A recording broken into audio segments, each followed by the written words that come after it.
Many architects design new buildings. I design specifically for your health and well-being. I am a healthcare designer. I am an outlier.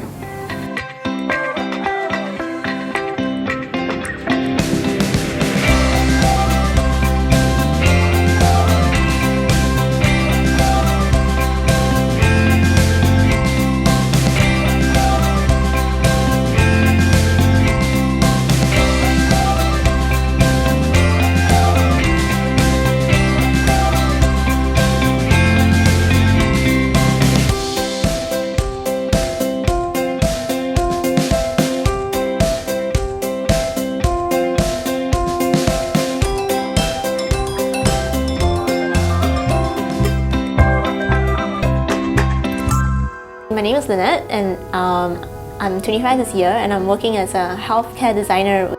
The emergency department or A&E found on the first floor of the hospital because it has to be at a very accessible point. A&E has a trauma lift which is dedicated to bring patients to the OTs in case of an emergency and they need immediate treatment. The operating theatres are typically found on the uppermost 2 floors. This is because they require fresh air intake. Each OT has its own air handling unit and the fresh air comes in and does not mix with other airs. The materials which are brought to the OTs have to be very sterile. And there is a department which is found in the basement called the Central Sterile Supply Department, which cleans all the instruments which are used in the operating theatres.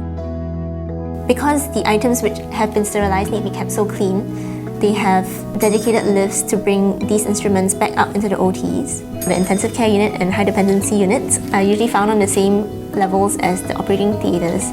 This is so that in case of any emergency, they are able to be wheeled directly into the operating theatres to receive treatment. This is just one example which illustrates the intricacies of the workflow within the hospital.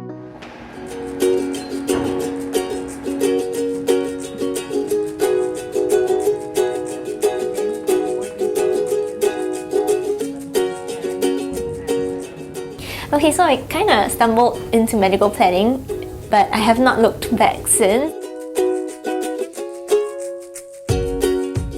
In hospitals, life is very immediate and it translates directly into the design.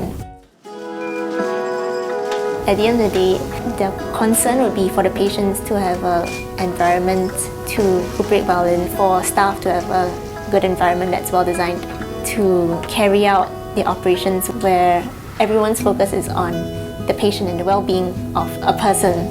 I felt had a lot more meaning for me.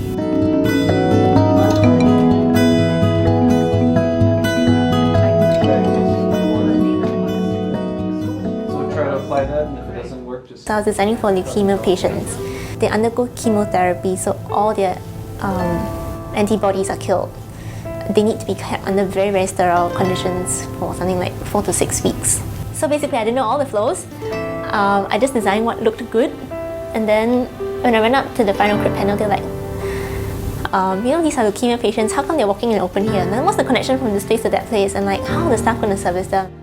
So I've been working in this job for about 10 months now. There's been so many things that I learned. To be a good healthcare planner, you might have to take up to 10 years in the field. No, but it's really, really special and I look forward to coming to work.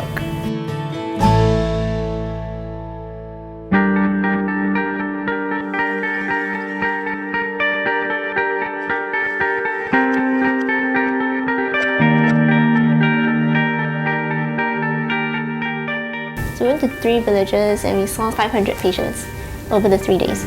Even if you have the money to pay to receive healthcare, you're not sure what's the quality, what's the standard like. Because one of the doctors met a patient who had an open fracture. And when the bandage was taken off and the fracture was being checked, there was like dirt and mud and everything was inside. When you go to a missions field, there isn't any particular place set up that you could actually run a clinic. So we have to be innovative, source for areas where we could just park ourselves and see patients for the whole day. We try and position ourselves in terms of how to put the tables, chairs, examination area for patients, especially female patients.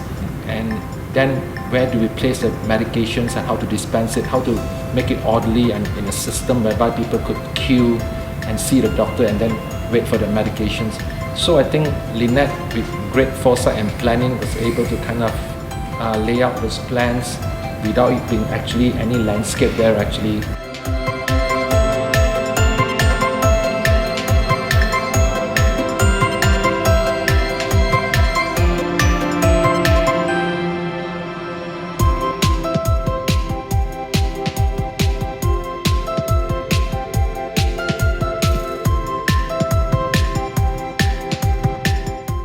Most people in Singapore see their neighbours as strangers.